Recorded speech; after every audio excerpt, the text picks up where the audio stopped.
Hey, it's Les from the TV Dudes. This week, I got to chat with Trevor Long, who plays Cade Langmore on the Netflix series Ozark. We talk about what it's like to play the bad guy, his experience working with his brother on an independent film, and some of his favorite books. Enjoy.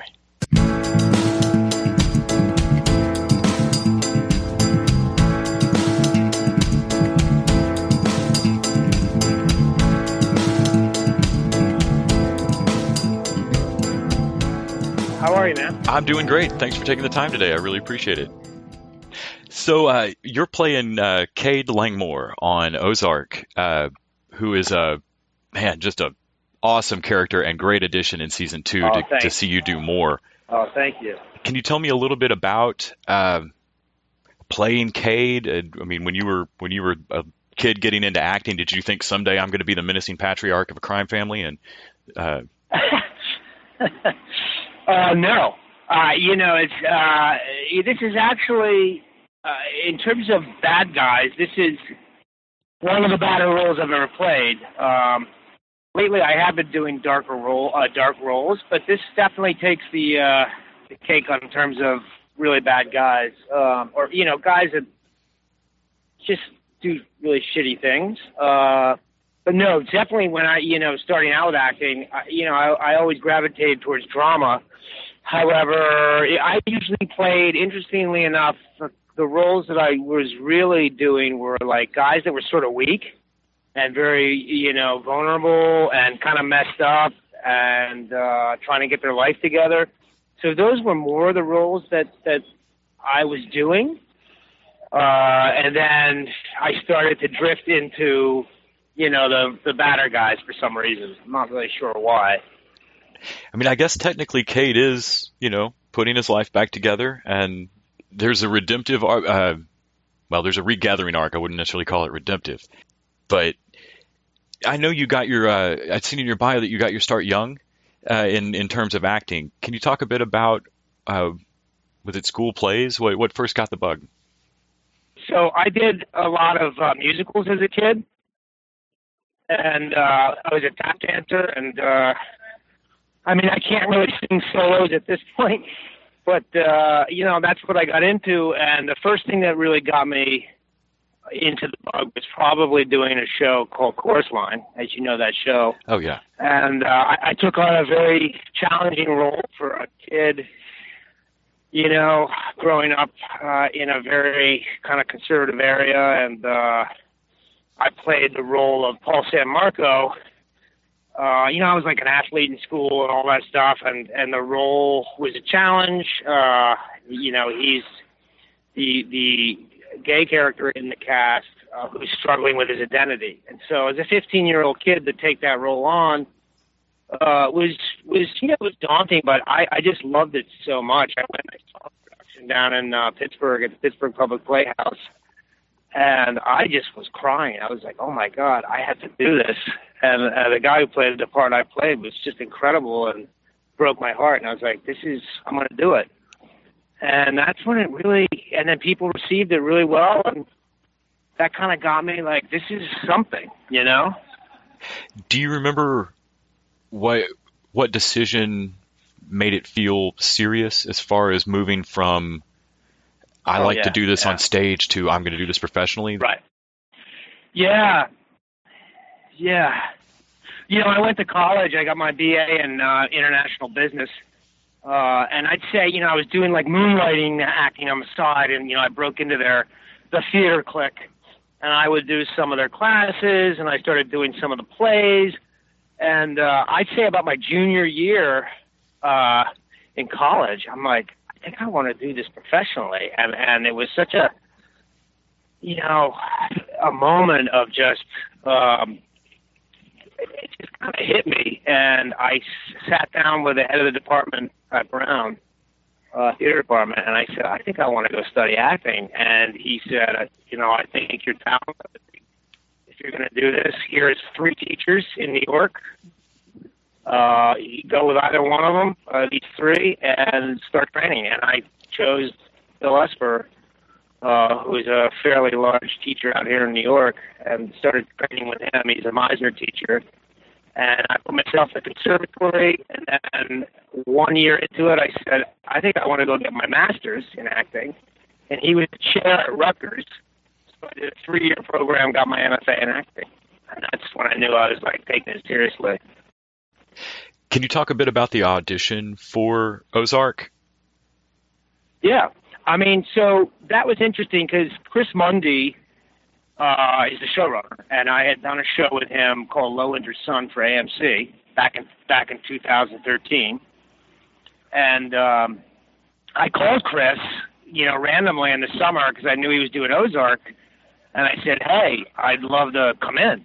And so then basically I got the call. Chris Mundy brought me in to audition, and I went in for 2 other roles prior to Cade. One of them was Russ, the brother, and I didn't get either. Mark Machaka played Russ, who was fantastic. And then finally I got the call to do Cade, and I only went in once and put myself on tape with Alexa Fogel, and I didn't hear until probably 2 months or so later, so I thought it was done. And ironically, my wife was in the Lake of the Ozarks when I got the call. Which was pretty cool. She was in the Ozarks. I'm like, you're not going to believe this, but I'm doing the show Ozarks. And that was it. That's how it started. I mean, literally one audition. So, and I think a lot had to do with it. I knew Chris Mundy. So, they got a sense of what I could do. He knew what I could do. So it worked out. There's so many tense scenes where the tone changes so quick between Cade and Ruth, or Cade and his PO, or were there any of those that particularly stood out as tough to get yourself in the mood for, or tools down at the end of the day?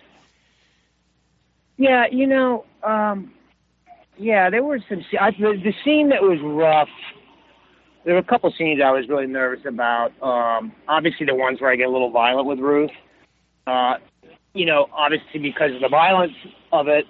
Even though it was all very controlled, the scene in the funeral home where I'm pretty rough with her, that was a tough one to really make sure that it was, that it was coming from that place of this desperation and anger. And that was one that I had to be really prepared for. And, obviously, luckily, Julia is so phenomenal.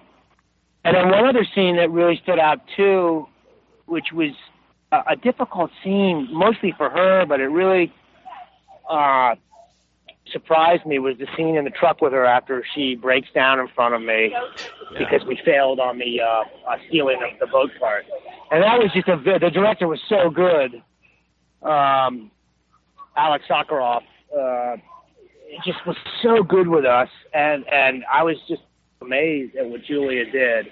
And so getting into that scene, those 2 scenes I thought were really challenging, but hopefully we pulled it off. You've stepped behind the camera a little bit as well, co-producing Seeds. Yeah. Can you talk a little bit about being behind the camera, or what interests you about the larger production of? Yeah, I think I got co-producing because I just kind of fell in and got forced into it because, this was our project, my brother and I. And so we really had to both do a lot of the producing ourselves. Even though I was the lead in that film, I got a lot of connections because of people that I've worked with. Like I brought in a lot of actors. I brought in some casting. So, I think that kind of just fell into me being a co-producer. But I never really had any strong desire to produce. It's interesting, helping out and trying to make our film happen and challenging, but I never really thought of it as I'm now producing or have a strong, pull towards that. Gotcha. Can you talk a bit about your role in that? Yeah, it's just it just premiered at Fright Fest in London, and what's great is the character is completely different than Cade. He's a very wealthy, introverted, intelligent, mild-mannered guy, and very reclusive.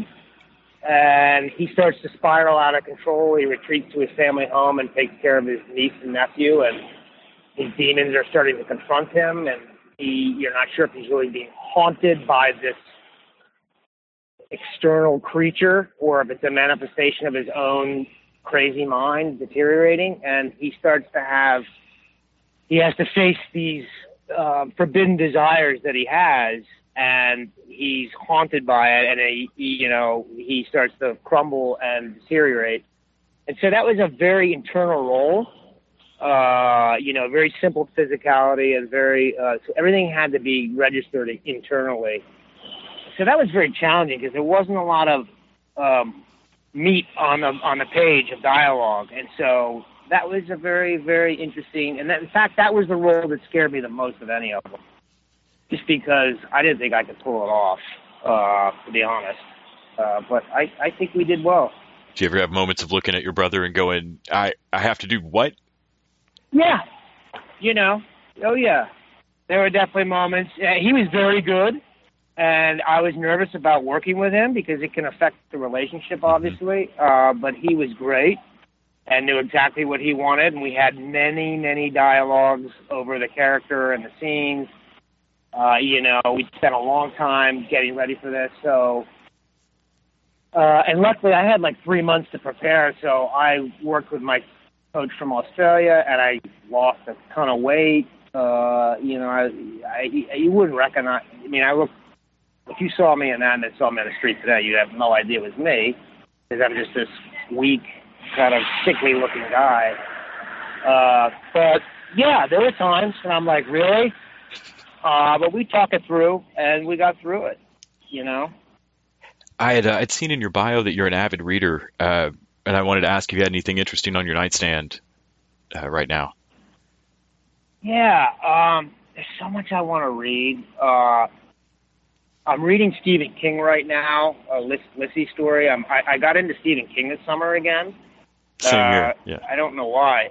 Did you? Yeah, I read Mr. Mercedes and Finders Keepers back to back. How is Mr. Mercedes? Is it good? I really enjoyed it. It's a straight-up crime. Yeah. There's really not much supernatural. Yeah. And it put me on a tear of reading cool. John MacDonald, Travis McGee novels now.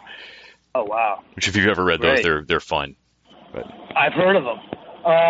I read The Outsider. I started with that, his newest book, and it's a crime thing. There is supernatural, but it's a man who's accused of murdering this little boy in the neighborhood, and it's so good. It's like, oh my God.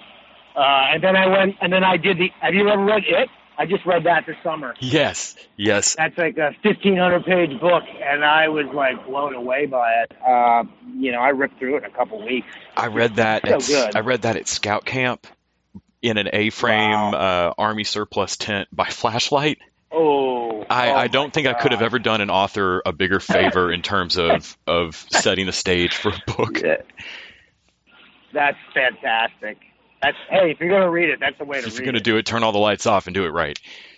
Yeah, and I was so happy I heard in the book, The Outsider, I know Stephen King's a big Ozark fan, and in The Outsider, he mentions they're looking at this guy's background if he's a bad guy, and they're like, the only like possible dark thing he's done is he watches Ozark, some other thing, and so I was like, that's pretty awesome. But I want to read this book. I've been meaning to read My Struggle by that. I think he's Danish or Dutch. He wrote a trilogy of books. It's supposed to be amazing. It's called My Struggle. So that might be. I'll have to look it up. Well, thanks so much for taking out the time today, man. I really appreciate getting to talk to you. Have a great rest of your day. All right, man. You too.